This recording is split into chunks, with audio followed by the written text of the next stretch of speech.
Bonjour, j'espère que vous allez bien. Moi, je vais très bien par la grâce et par les bontés de Jésus-Christ, notre Seigneur et notre Dieu. Je viens une fois de plus lui rendre grâce. Je viens une fois de plus en toute gratitude lui dire merci pour cette journée, pour ce 3 janvier. Merci à Jésus. De tout cœur, merci. Merci Seigneur. Ce partage que je vais faire aujourd'hui, et je remercie toutes les personnes qui évangélisent. Je remercie toutes les personnes qui ont été touchées, qui ont été sauvées, qui ont été fortifiées. Toutes les personnes qui sont revenues à la maison. En passant par tous ces partages, en passant par toutes ces exhortations et tous ces secrets qui nous sont révélés au moyen de cette chaîne. J'allais faire ce partage avant-hier. Oui, c'était avant-hier que je voulais faire ce partage. Mais c'est allé dans un autre sens. Bonsoir à Marissa Gomez, Ivoire Coury Anne, Martial Desquatré, soyez bénis au nom puissant et glorieux de Jésus-Christ, notre Seigneur et notre Sauveur. Yvette GR, Prada Christ, soyez tous bénis au nom de Jésus. Que les Seigneurs se souviennent de chacun d'entre vous. Ce que je vais vous dire, ça s'est passé le 31 décembre. Et comme de coutume, le 31 décembre, nous partons au réveillon de fin d'année, voilà. Donc, de mon église locale au ministère d'évangélisation Jubilé, tous les 31 décembre de chaque année, il y a ce qu'on appelle la traversée. Donc, c'est une nuit de prière, une nuit de célébration afin d'entrer dans la nouvelle année en louant le Seigneur. Et la réunion de prière commençait à 21h, 9h du soir plus exactement. Et nous étions, je crois qu'il était 20h. Il était 20h et j'attendais l'heure. J'attendais 21h pour partir. Et je me suis allongée sur mon lit. J'étais en train de prier en attendant que les 21h puissent sonner. Et quand je dors, je vois une chose. Je vois quelque chose.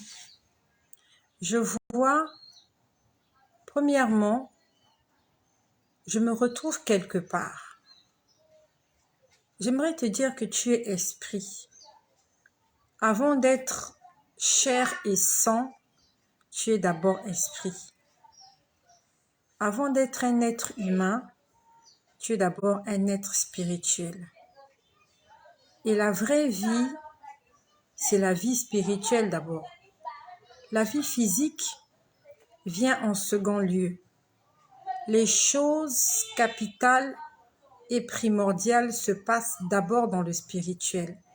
Et nous sommes des hommes spirituels. Donc, j'étais dans un endroit, je sais pas exactement, mais je me suis retrouvée quelque part, j'étais debout. J'étais debout à cet endroit et je vois un homme qui s'approche de moi. Quand je dis ces choses, je le vois en esprit. En esprit, je me vois quelque part alors que je suis allongée sur mon lit. Je me vois autre part. Sauf que moi, j'étais allongée sur mon lit, il était 20h. Et là où mon esprit était, il faisait jour. J'espère que tu comprends ce que je suis en train de dire. Là où mon esprit était, il faisait jour. Et je vois un homme s'approcher de moi. Cet homme-là, il était légèrement fort. Il avait une taille moyenne. Il avait une taille moyenne et il avait beaucoup de cheveux sur sa tête. Il n'était pas très bien habillé. Et cet homme se dirige vers moi. Et il n'est pas venu de lui-même. Cet homme-là avait été envoyé. Nous étions le 31 décembre aux environs de 20 heures. J'aimerais te dire qu'il se passe des choses dans l'invisible. Lorsque tu es là, tu es allongé sur ton lit, avec ton téléphone en main, ou avec ta télécommande, tu ne sais pas ce qui se passe autour de toi. Il y a des esprits impurs qui t'envoient des flèches. Il y a des gens qui méditent ta perte pendant que tu es là et que tu te dis « Hakuna Matata, tout va bien ». Pendant que tu es là en train de vaquer à tes occupations, tu n'as aucune idée de ce qui se passe dans le monde spirituel. Peut-être qu'on est en train de t'envoyer une maladie. Peut-être qu'on est en train de te retirer quelque chose et tu n'en es pas conscient. Raison pour laquelle la Bible nous dit « Veillez et priez ». Veillez et priez car votre adversaire, le diable, rôde, cherchant qui dévorer.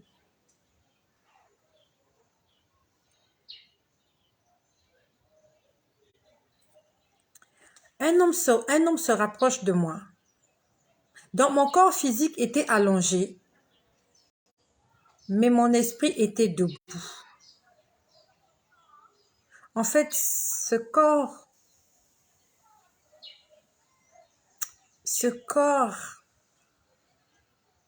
ne sais pas ce que je peux dire à propos de ce corps. Ce corps nous trompe. Les vraies choses se passent dans le spirituel. Le visage que tu as, ce n'est pas le visage de ton âme. Ton âme a un autre visage. La taille physique que tu as, ce n'est pas ta taille spirituelle. Ce n'est pas la taille de ton âme. Il ne faut pas que tes yeux te trompent. Et en général, nous sommes trompés par nos yeux. Nos yeux nous trompent. Nous sommes trompés. Que le Seigneur nous donne la vision. Que le Seigneur nous permette de voir les choses spirituelles au-delà de ce que l'œil humain ne peut pas voir.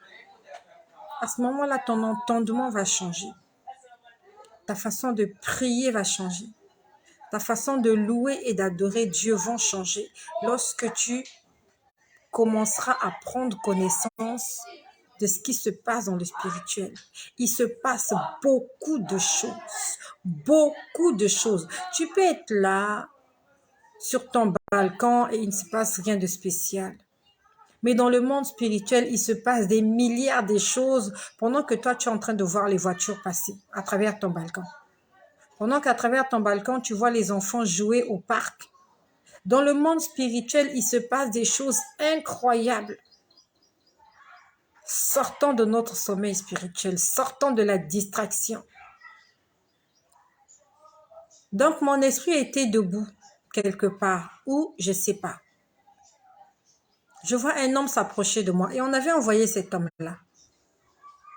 Des gens avaient envoyé cet homme. Voilà ce qu'on lui a exactement dit. Comment je sais? Parce que j'ai entendu le dialogue entre lui et ces gens. Je prie au nom de Jésus que tu ne deviennes pas complice des œuvres des ténèbres. Au nom de Jésus, je prie qu'on n'utilise pas ton esprit pour de la sorcellerie, pour de l'occultisme.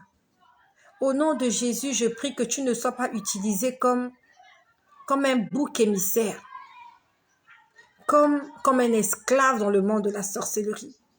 Toi, c'est toi la personne qu'on envoie. C'est toi la personne qui reçoit les coups. C'est toi la personne qui reçoit les blessures. Au nom de Jésus, sors de l'esclavage spirituel. Donc, on envoie un homme. Il y a des gens qui étaient en train de discuter et ils ont envoyé cet homme-là en mission contre moi. Pauvre de lui, pauvre de cet homme. Ils ont dit à cet homme, va vers cette femme-là. Et ils étaient en train de parler, j'écoutais, je ne les connais même pas. Je n'ai pas reconnu leur visage. Ils ont dit à cet homme, va vers cette femme. Lorsque tu vas partir, ils lui ont dit, demande-lui quelque chose. Écoute-moi bien. Ça se passe dans le monde spirituel. On envoie quelqu'un vers moi. On dit à la personne, c'était un homme adulte. On lui dit, va vers cette femme, va lui demander quelque chose. Et si elle ne te donne pas ce que tu lui demandes, vole-lui quelque chose. Et j'étais là debout, j'entendais ce qu'il disait. Mon corps était allongé sur le lit. Il était 20 heures et passé, je crois, de quelques minutes. Mon corps était allongé, mais mon esprit était quelque part. Et il y a des gens qui étaient en train de parler de moi. Et ils ont envoyé un homme dire, ils ont dit à cet homme, va vers la dame qui est là debout, parce que mon esprit était debout. Et je prie au nom de Jésus, que ton esprit reste debout, que ton esprit reste en état d'éveil, afin que lorsque l'ennemi vienne, qu'il ne te trouve pas assis, qu'il ne te trouve pas accroupi, mais debout, en position, debout, en fait, debout. Lorsque tu es debout, c'est facile pour toi de faire certains mouvements. Dès qu'il y a une attaque, il y a la contre-attaque parce que tu es debout. Mais quand tu es assis, il faut d'abord que tu te lèves.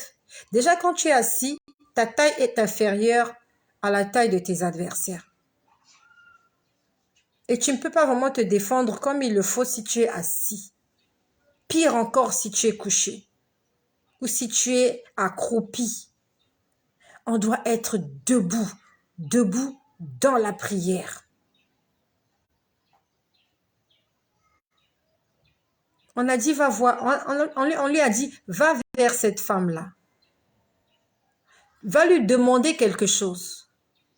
Et si elle ne te donne pas ce que tu lui demandes, vole-lui quelque chose. Je ne sais pas qu'est-ce que je leur ai fait. Je ne sais pas qu'est-ce que tu leur as fait, mais tu ne leur as rien fait. On ne leur a rien fait. Juste que le mal habite en eux. Et je vois cet homme se diriger vers moi. Je le voyais en esprit. Il venait vers moi. Et lorsqu'il arrivait vers moi, il a pris peur. Parce que j'étais juste en train de le regarder et je savais qu'il venait pour me tenter. Lorsqu'il s'approche de moi, il arrive à quelques mètres de moi, il a commencé à trembler. Pris de peur, il a mis les mains dans ses poches, il a sorti des billets, il a sorti de l'argent, des billets sales, froissés. Vous voyez, c'est comme lorsque vous vous sentez tellement impuissant devant quelqu'un, vous êtes prêt à lui donner tout ce que vous avez. Je ne sais pas comment je peux expliquer ça, mais au lieu qu'il vienne me voler, il n'a même pas eu le temps de me parler. Il n'a même pas ouvert la bouche. Lorsqu'il est arrivé en face de moi, il a compris que j'étais supérieure à lui. Je ne lui ai pas adressé la parole, il ne m'a pas adressé la parole. Il a juste commencé à trembler.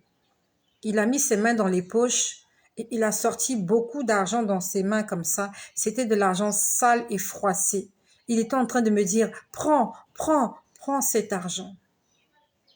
L'argent-là était trop sale. Cet argent-là était trop sale. Je ne sais pas où est-ce qu'il a eu cet argent, mais c'était dégoûtant. Quand il était en train de me dire, prends, en fait, il tremblait. C'est comme s'il me disait, ne me fais pas de mal. Prends. En fait, c'est comme s'il me disait, je suis prête à me dépouiller. Il était prêt à me donner tout son argent juste pour que je ne lui fasse pas mal, alors que je n'avais pas l'intention de lui faire de mal. J'attendais juste voir ce qu'il allait faire. J'aimerais te dire que lorsque tu as Jésus dans ta vie, tu es au-dessus de tes ennemis. Tu es au-dessus de l'adversaire. Tu es au-dessus de Lucifer. Tu es au-dessus du diable. Lorsque tu as donné l'autorisation à Jésus-Christ de prendre le contrôle de ta vie, lorsque tu t'es décidé à obéir corps, âme et esprit à Jésus, tu ne crains rien. Même s'ils peuvent toucher ta chair, ils ne toucheront pas ton âme, ils ne toucheront pas ton esprit. Il a tremblé, cet homme-là. Il était en train de trembler. Il me disait, prends l'argent. Je n'étais pas intéressée par cet argent sale. J'aimerais te dire, ma sœur, n'aime pas la vie facile. J'aimerais te dire, mon frère, n'aime pas la vie facile. La vie facile, c'est quoi? Commander. Attendre que les autres te donnent. Essaie de te battre par toi-même. Fais quelque chose, fais une activité. Ne dépends pas de quelqu'un, ne sois pas un mendiant. Dieu ne nous a pas donné un esprit de timidité, mais de force et de courage. Nous devons faire quelque chose. Cet argent-là était trop sale et c'était puant. Ne cours pas derrière les gens qui ont de l'argent. Tu ne sais pas comment ils font pour avoir cet argent. N'envie pas les gens. Tu ne sais pas comment ils font pour gagner leur vie. Pendant que toi, tu dors la nuit, tu ne sais pas comment lui, il fait pour gagner sa vie. Et tu prends du plaisir à utiliser cet argent. Je sais que c'est très facile. Nous sommes tous passés par là. Ou à un moment donné, on aime que les gens s'occupent de nous. Mais le problème est que d'où vient cet argent? Et qu'est-ce que nous allons faire avec cet argent? Attention. Attention à l'argent sale. À de l'argent que tu n'as pas mérité. Que tu as eu facilement parce que tu t'es vendu à l'ennemi.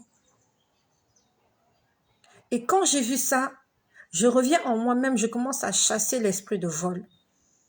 La Bible nous dit dans Jean 10, le voleur ne vient que pour dérober, égorger et détruire. On a envoyé cet homme-là venir me demander quelque chose, pas d'abord me voler. On lui a dit, j'étais en train d'écouter le dialogue. On lui a dit, va vers cette femme, demande-lui quelque chose. Et si elle ne te donne pas ce que tu demandes, vole. À la base, il venait demander. Il venait pas voler. Et la Bible nous dit, demandez et on vous donnera. Donc, ils avaient la mission d'envoyer quelqu'un vers moi, me demander quelque chose. Et si je ne leur donnais pas, il avait la mission de voler. Alors, qu'est-ce qu'il allait me demander? Je ne sais pas qu'est-ce qu'il allait me demander. Mais ce qui est sûr, c'est que s'il me demandait quelque chose et que je ne donnais pas, ça veut dire que c'est l'Esprit de Dieu qui allait m'empêcher de leur donner quelque chose. Je prie au nom de Jésus que Dieu te donne le discernement, que Dieu te donne la sagesse et l'intelligence, afin de savoir à qui il faut donner et à qui il ne faut pas donner. La Bible nous demande d'aider, d'avoir compassion des pauvres. Mais si ce pauvre-là, il vient vers toi pour te tenter, que Dieu te donne le discernement que c'est pas un pauvre, c'est de la tentation. Que Dieu nous aide. On a besoin du Saint-Esprit pour ne pas tomber dans ce genre de piège. C'est pas évident de savoir que le mendiant qui est là, c'est pas évident de savoir que le mendiant qui est là, le clochard qui est là, en fait, il n'est pas clochard. Il est là exprès parce qu'ils veulent me tenter. Ils veulent voir ma réaction. Ah, on lui a demandé, comme elle n'a pas donné. La Bible dit, il faut aider. Vous voyez, le diable cherche toujours une raison pour t'accuser. Est-ce que tu as donné ton argent à tout le monde? Est-ce que tu es obligé de t'occuper de tous les orphelins du monde entier? Est-ce que tu es obligé de mettre la main à la poche pour tous les clochards que tu rencontres dans la rue? Mais tu vas te ruiner. Ça peut arriver, Dieu a touché ton cœur, tu as aidé quelqu'un qui était dans le manque. Mais quand tu n'as pas envie de donner, ne force pas, ne donne pas. Si au fond de toi, tu ressens l'envie de partager, de donner, fais-le avec tout ton cœur. Ne le fais pas par forcing. Si tu le fais par forcing, ce n'est pas une bénédiction. Fais-le si tu as la conviction qu'il faut que tu le fasses. La Bible nous dit que ce qui n'est pas fruit de la conviction est un péché. Donc, quand tu fais quelque chose et qu'au fond de toi, tu n'as pas envie de le faire, vaut mieux ne pas le faire. Ne le fais pas. Sinon, tu n'auras aucune récompense en donnant, mais en boudant. Tu donnes, mais tu murmures. tu n'as pas de récompense. Mais quand tu donnes avec joie, Dieu agrée ton offrande, Dieu agrée ton sacrifice et il te le rend au centuple. Donc je me mets à lier, il était 20 heures, j'étais allongée sur le lit, je me mets à lier l'esprit de vol et l'esprit de pauvreté. Parce que lorsqu'on vient te voler, c'est pour te rendre pauvre. Lorsqu'on vient te voler, c'est pour que tu souffres. C'est pour que tu sois dans le manque. Donc j'ai commencé à lier l'esprit de pauvreté. J'ai commencé à faire des déclarations. J'ai dit, vous n'allez rien me voler. J'ai dit, vous n'allez rien me voler. Et si ce message t'a touché pendant que je parle, tu peux aussi faire des déclarations. Tu dis, tu déclares, tu dis, je suis en train de m'adresser à tous mes ennemis. Au nom de Jésus, vous n'allez rien me voler. Je parle aux sorciers. Je parle à l'ennemi. Je parle aux démons. Je parle au diable. Je parle aux esprits impurs. Je parle aux anges déchus.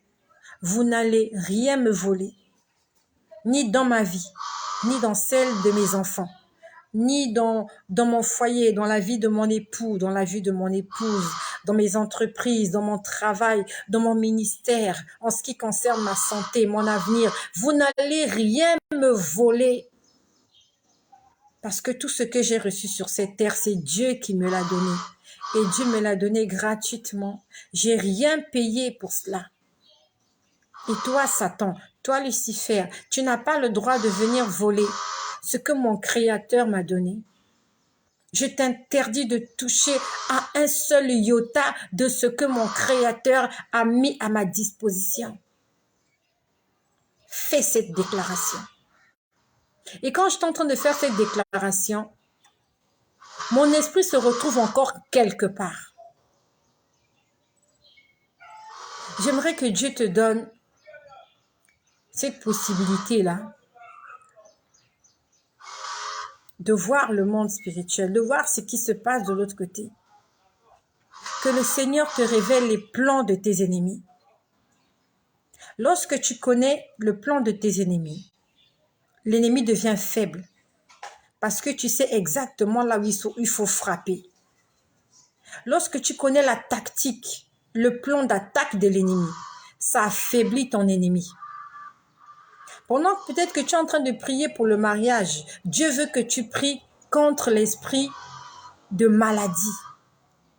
Et si tu n'es pas au courant, tu vas passer des semaines, des jours à prier sur le mariage, alors que l'ennemi est en train de prévoir t'envoyer une maladie.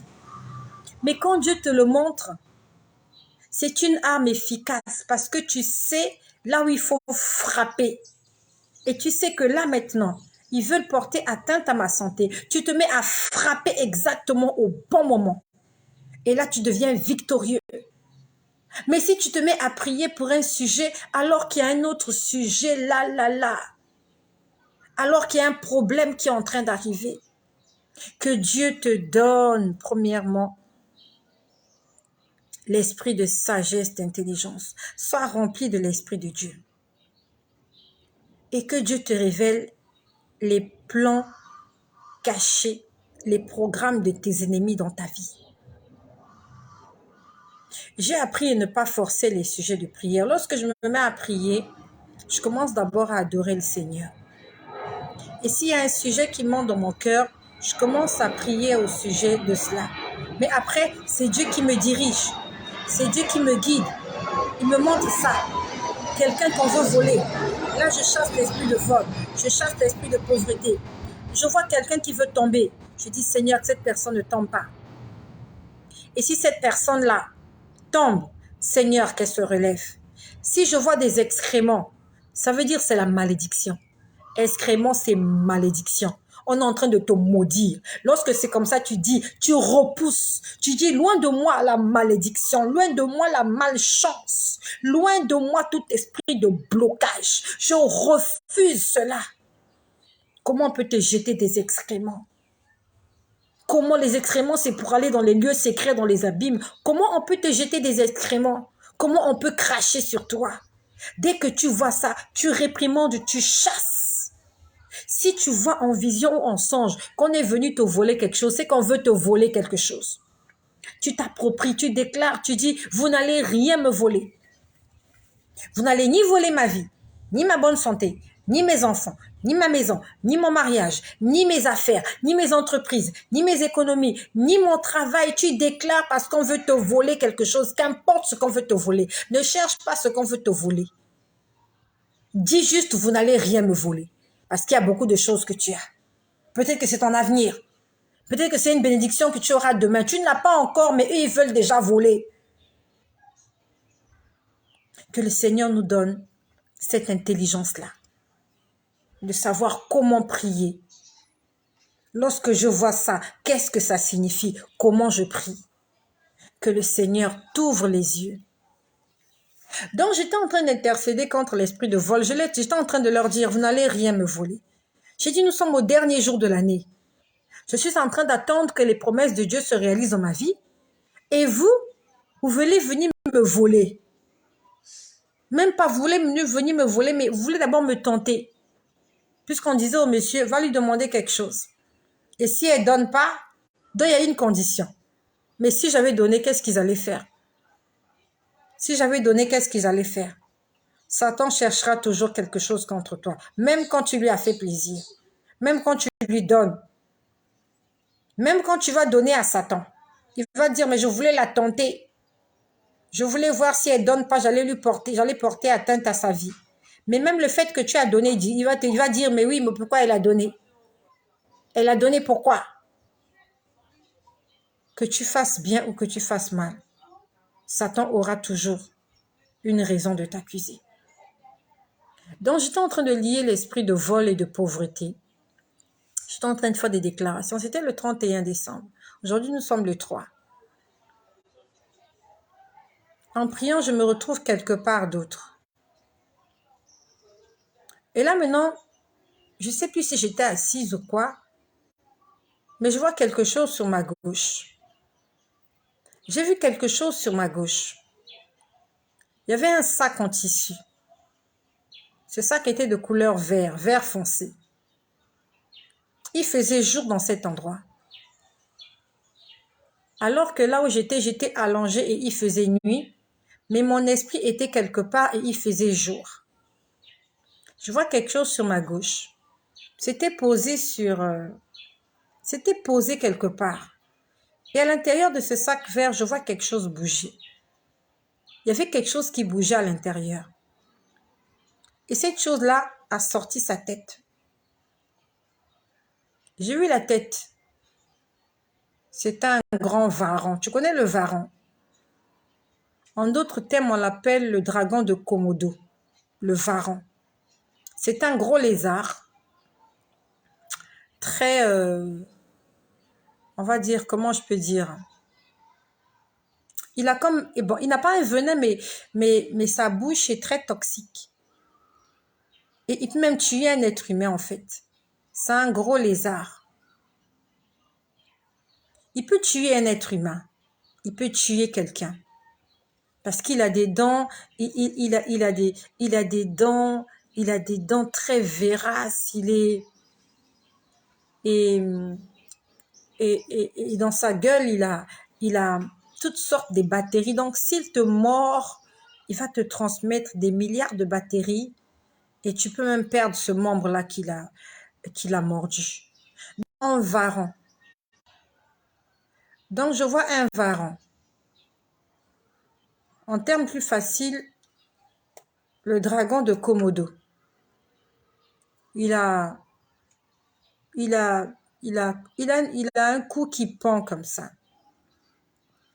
Il sort souvent sa langue comme un serpent. Je le vois dans le sac. Et j'entends une voix me parler. La voix me dit, tu vois cet animal qui est dans le sac. On me dit, c'est toi qui l'as mis dans ce sac-là. Mais tu n'as pas fermé le sac. Si bien que il peut sortir du sac. Et on m'a dit, il sort sa tête parce qu'il veut te faire du mal. Donc, je ne sais pas comment je peux expliquer, mais il m'arrive souvent d'avoir une intelligence. Souvent, Dieu me montre les choses et il me les explique. Donc, en étant en train de me dire que ce dragon de Komodo là, c'est moi qui l'avais lié. Donc, je l'ai neutralisé. Comment je l'ai neutralisé, je n'en sais rien. Peut-être dans mes prières, lorsque je détruis les œuvres des ténèbres, peut-être. Ça ne peut être que dans la prière, puisqu'on me disait que c'est moi qui l'ai mis dans ce sac vert. Donc, ça veut dire que sa mobilité est réduite. Ses mouvements sont réduits, mais il est toujours vivant. Et malheureusement pour moi, on m'a dit, le sac n'est pas fermé. À ce moment-là, j'entends une voix qui me dit, tue-le. On me dit, si tu ne le tues pas, il va te mordre. Parce que j'étais en train, il avait sorti sa tête. Une grosse tête. La tête, ce dragon-là, il avait la couleur verte. Il était vert. Il était vert comme quoi? Comme un mamba vert, voilà. Comme un mamba vert. On me dit, tu l'as lié. Tu l'as mis dans le sac. Mais tu n'as pas fermé le sac. Et j'entendais une voix qui me dit, tue-le. Et pour le tuer, il fallait cogner, en fait, il fallait taper quelque chose sur sa tête. Mais je ne sais pas. À l'intérieur de moi, j'ai eu pitié de cet animal parce que je sais que c'était un être humain. J'ai eu comme de la compassion pour lui. Je me suis dit, mais si je tape sur sa tête, il va mourir. Si je tape sur sa tête, il va mourir. Et j'étais consciente que s'il meurt, c'est un être humain qui va mourir quelque part. Et j'étais en train de regarder sa tête et je sais pas, j'ai été prise de compassion pour ce dragon de Komodo. J'ai été prise de compassion pour lui. Pourtant, je savais que ma vie était en danger. Mais il y a une voix qui me disait, tape sur sa tête, sinon il va te mordre. Mais je me suis dit, si je tape sur sa tête, il va mourir. En plus, je me suis dit, si j'ai pu le lier, ça veut dire que j'ai une force supérieure à la sienne. Et j'étais en train de réfléchir à ce sujet. Je me disais, mais qu'est-ce qu'il faut que je fasse? Et pendant que j'étais en train de réfléchir, qu'est-ce qu'il faut que je fasse? C'est comme si quelque chose a ticté dans ma tête pour me dire, il est l'heure d'aller à l'église. Je sors de cet état, je regarde la montre, le téléphone, il était 20h59 minutes. Il était 20h50. Donc, à la limite, j'étais à 1 minute pour que le culte, le réveillon de la traversée puisse commencer. Il était exactement 20h59 minutes. Je n'ai pas tapé sur ce gros lézard. Je n'ai pas tapé dessus. Je ne sais pas qu'est-ce qui s'est passé, mais j'ai ressenti de la compassion pour cette personne-là. Parce que je sais que c'est une personne. C'est pas un démon, c'est une personne qui avait pris l'aspect de ce démon pour me faire du mal. Et on me demandait de taper sur sa tête. Et je regardais ce varan-là. Il avait l'air effrayant, mais je savais qu'il ne pouvait pas me faire du mal, même si on me disait qu'il allait me mordre. Je ne sais pas, j'avais à l'intérieur de moi quelque chose qui me disait, il ne peut rien te faire. Mais il y a une autre voix qui me disait, il va te faire du mal, tape sur sa tête. J'ai choisi de ne pas taper sur sa tête. Je ne sais pas pourquoi.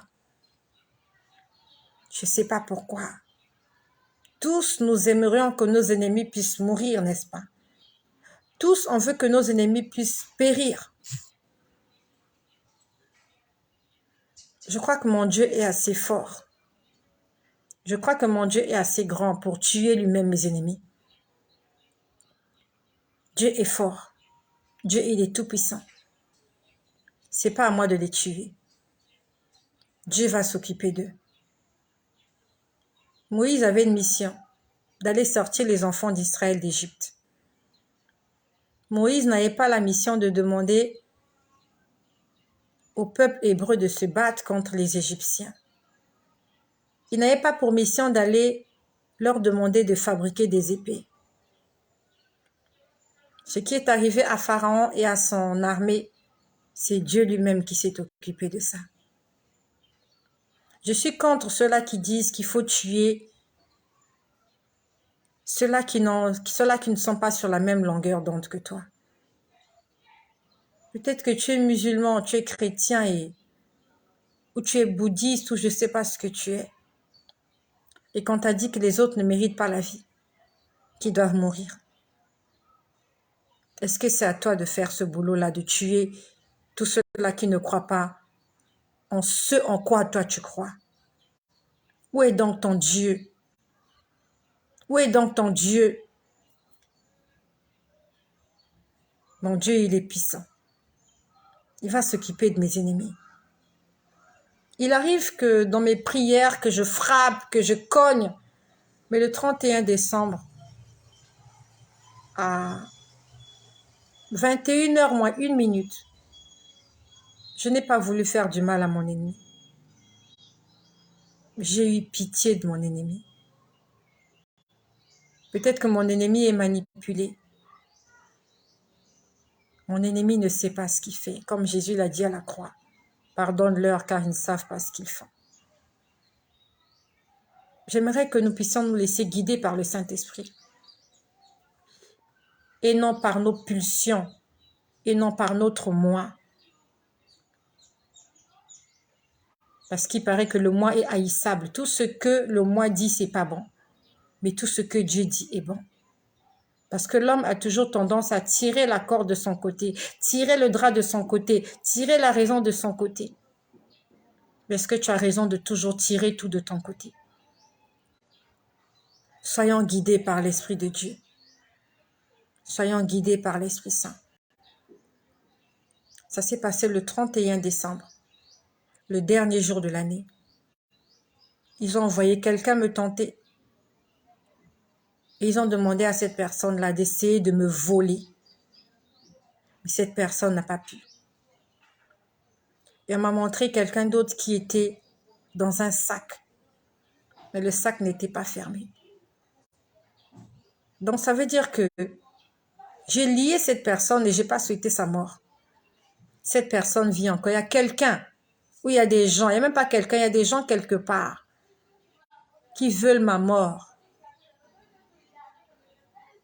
Mais j'ai bloqué leurs activités sans pourtant porter atteinte à leur vie. Ils ne sont pas morts, mais ils sont bloqués là où ils sont. Et Dieu leur donne l'occasion de se repentir. Parce que ce qui va leur arriver, ça ne sera pas de ma faute. Moi, j'ai juste bloqué les activités. Je n'ai pas demandé que mes ennemis meurent. Au contraire, j'ai envie qu'ils vivent longtemps, afin qu'ils puissent voir comment je vais réussir, comment je vais exceller, comment je serai quelqu'un de grand sur cette terre. Il faut que mes ennemis soient témoins de cela, afin qu'ils sachent que j'ai un Dieu et que mon Dieu s'appelle Tout-Puissant. Si tes ennemis meurent, qui témoignera de ce que ton Dieu fait pour toi? Il faut que tes ennemis restent en vie. Afin que lorsque tu seras... Il faut que tes ennemis restent en vie. Afin que lorsque tu seras élevé, qu'ils soient confondus. Tu connais l'histoire de Mardoché avec Aman. Aman voulait tuer Mardoché. Il avait monté une potence pour pendre Mardoché. Mais Dieu a élevé Mardoché devant Aman. Aman était confondu. Il était confondu. Naman, non, c'est Naman. Naman. Naman était confondu. L'homme qu'il voulait voir mourir. Cet homme-là est monté à la tête de la nation. Tu te souviens de l'histoire de Joseph avec ses frères? Ses frères ne lui voulaient que du mal. Si ses frères étaient morts, qui allait témoigner que Joseph a un Dieu? Qui allait témoigner que les songes qu'il faisait, c'était pas de la supercherie, c'était pas des mythes, c'était pas des inventions, les songes qu'il faisait dans la maison de son père. Ses frères étaient témoins des songes qu'il faisait. Mais si ses frères étaient morts, qui allait témoigner que oui, c'est vrai, quand on était jeune, il faisait des songes, le faiseur de songes. Il est devenu ce qu'il voyait dans ses songes. Il fallait que ses ennemis restent en vie, afin qu'ils viennent se prosterner un jour devant lui, et que ses songes se réalisent. Que mes ennemis restent en vie. Restez en vie, bloqués mais en vie. Ne mourrez pas. J'arrive. J'arrive, mes ennemis. Vous allez me voir sur un cheval blanc, être tiré par des chars. Vous allez me voir être enlevé par la cavalerie céleste comme Élie. Vous allez me voir de l'autre côté du désert. Dieu va ouvrir la mer, je vais passer à travers la mer et vous, vous allez être engloutis. Vous devez être témoin de cela. Les Égyptiens doivent le voir, Pharaon doit voir la différence qu'il y a entre ceux qui servent Dieu et ceux qui ne le servent pas. Gloire à Jésus. Seigneur, merci. Merci Seigneur. Merci Seigneur.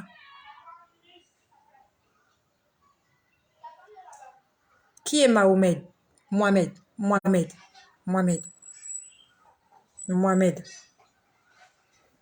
Je ne sais pas si tu t'appelles Mohamed ou si tu as un rapport avec le prophète Mohamed de l'islam, je ne sais pas.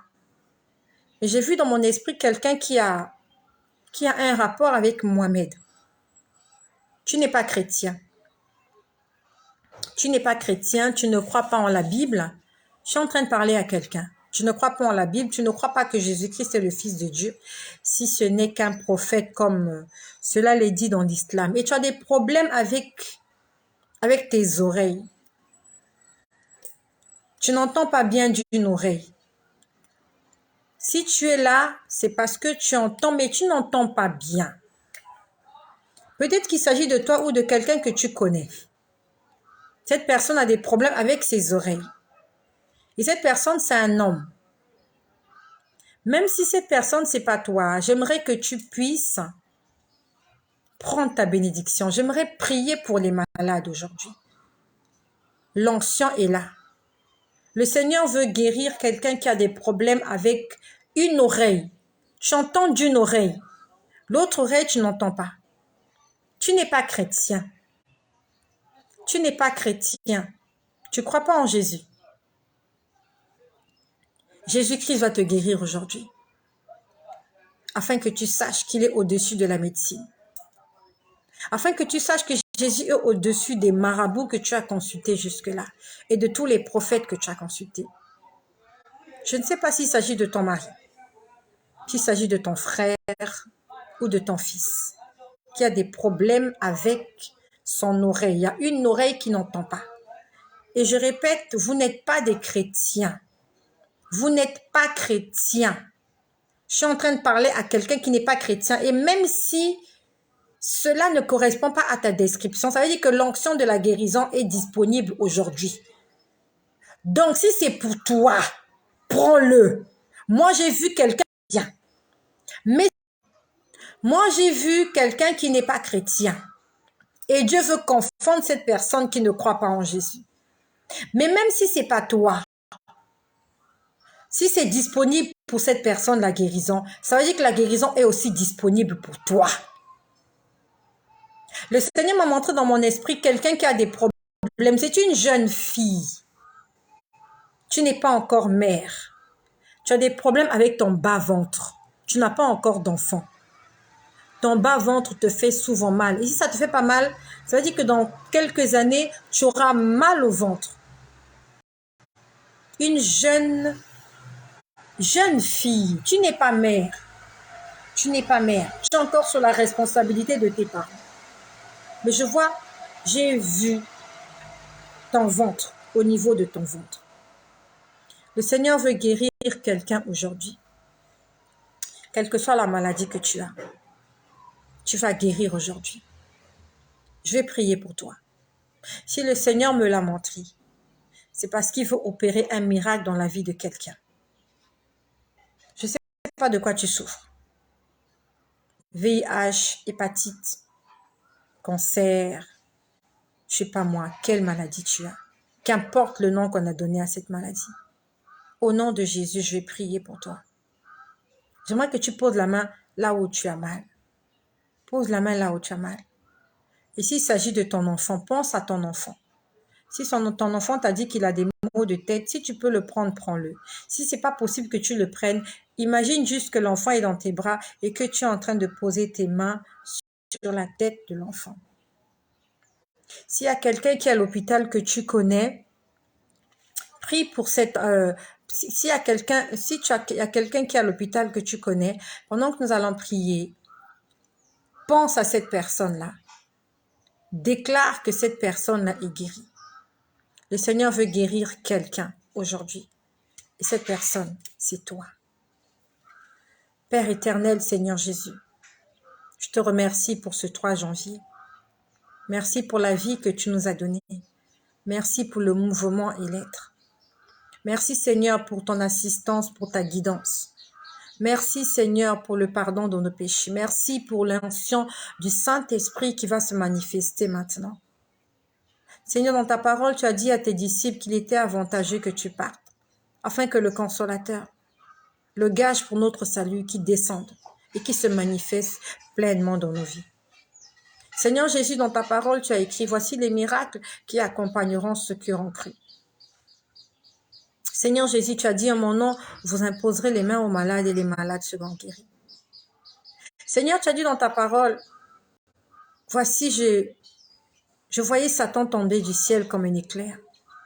Tu as dit à tes disciples, je vous ai donné le pouvoir de marcher sur les serpents et les scorpions et sur toute la puissance de l'ennemi.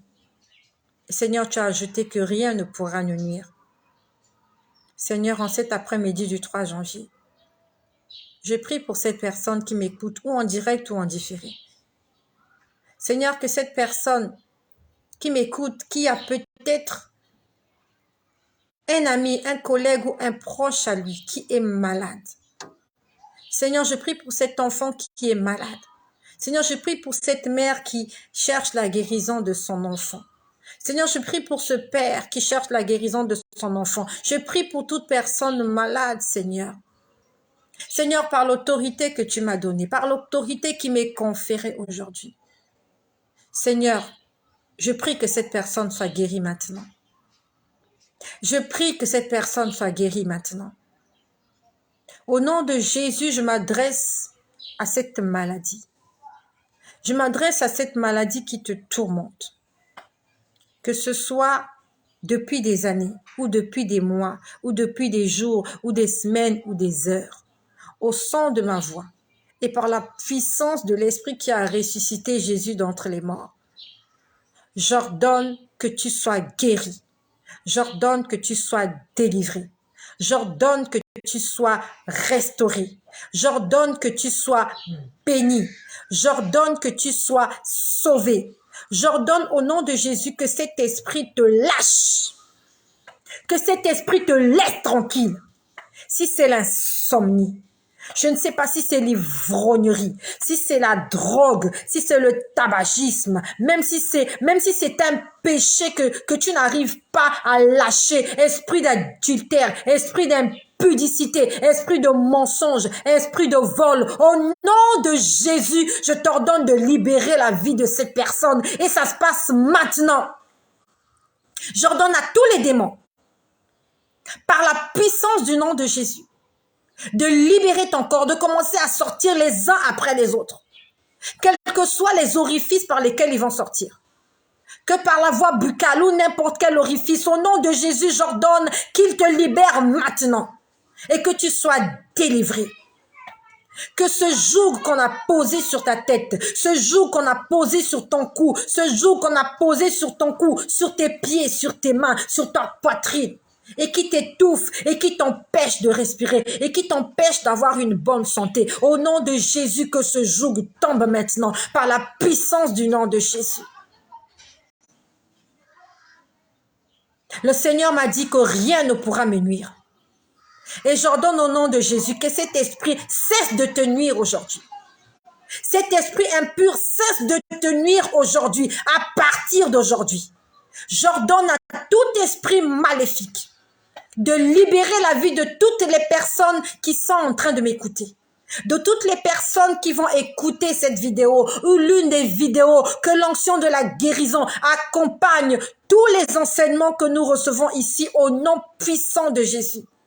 Esprit d'idolâtrie, tu tombes ce soir. Esprit d'incrédulité, tu tombes ce soir. Esprit de doute et de mépris, esprit de haine et de jalousie, esprit de ressentiment, tu tombes aujourd'hui au nom puissant de Jésus. Esprit de division, toi esprit de division, François d'Assise, esprit à Cannes, toi qui viens dans les familles, toi qui viens s'aimer le trouble dans les foyers, dans les mariages, entre la mère et la fille, entre le père et le fils, entre la mère et le fils, entre le père et la fille, entre l'homme et la femme, esprit impur, entre des enfants nés d'une même famille, mais qui se mettent à se déchirer après la mort d'un parent, entre l'esprit de division, l'esprit d'héritage ancestral. Je prends autorité au nom de Jésus. Je vous mets à plat. Je vous envoie dans les lieux arides. Je vous ordonne maintenant de vous diriger tous vers les lieux arides. Vous allez vers les lieux arides. Je peux entendre les cris. Il y a des cris, il y a des animaux, il y a des cris d'animaux, il y a des cris. Ils sont en train de partir. Au nom de Jésus, tu libères la vie de cette personne. Tu libères. Esprit impur, tu libères au nom puissant de Jésus-Christ. Je déclare que cette personne-là est le temple du Saint-Esprit. Je déclare que cette personne-là est la créature du Tout-Puissant. Et que Dieu veut se servir de cette personne-là comme il aimerait le faire. Et j'interdis à tout esprit impur de t'empêcher d'être utilisé comme Dieu voudrait t'utiliser. Au nom puissant de Jésus. Le bon potier aimerait se servir de toi. Et j'aimerais que tu te laisses façonner par le potier par excellence. Laisse-lui te donner la forme qui lui plaît. Au nom puissant de Jésus. Que tout ce qui t'empêche de prier, tout ce qui t'empêche de lire la Bible, tout ce qui t'empêche de plaire à Dieu puisse libérer ta vie maintenant. J'invoque le feu du Saint-Esprit. Que le feu du Saint-Esprit descende dans ton être, dans ton âme, dans ton esprit et brûle, calcine, déchire, brise tout acte de condamnation contre toi. J'invoque le sang de Jésus. La Bible nous dit que par ses meurtrissures, nous sommes guéris. Que le sang de Jésus coule sur toi, en commençant de ta tête jusqu'à la plante de tes pieds. Au nom de Jésus, que l'huile coule sur ton visage, que tu deviennes rayonnant, comme lorsque Moïse sortait de la présence de Dieu. Lorsque les hommes te verront, lorsque le diable te verra, il saura que tu es une personne extraordinaire. Il saura que tu es une personne qui a été élue afin de mener à bien la mission pour laquelle tu as été créé et que tu as été envoyé sur cette terre. Au nom puissant de Jésus, sois rempli du Saint-Esprit. Au nom puissant de Jésus, reçois ton salut dans le nom de Jésus. Reçois ta guérison, reçois ta délivrance, reçois ta restauration, reçois ta consolation. Que le Seigneur vienne sécher tes larmes. Que le Seigneur te donne la solution à tous tes problèmes. Que le Seigneur Jésus vienne consoler ton cœur triste, angoissé et meurtri. Que le Seigneur Jésus-Christ t'aide à récupérer toutes les années que t'ont volé le Gélec, le Gazam et le Asile. Que tout ce qu'on t'a volé te soit restitué maintenant, aujourd'hui, par la puissance du nom de Jésus. Père éternel, je te remercie. Merci Seigneur parce que c'est toi qui prends le contrôle de tout ce qui se passe ici. Père, je te remercie parce que tu es en train de travailler dans la vie de quelqu'un. Tu as commencé un travail aujourd'hui. Tu vas le continuer et je sais que tu vas l'achever. Seigneur, merci pour les guérisons miracles qui se passent maintenant à travers le monde entier. Seigneur, merci pour le salut des âmes. Seigneur, merci parce que tu as toujours écouté mes prières. Et merci parce que tu vas les exaucer. Comme Habakkuk, je reste à mon poste.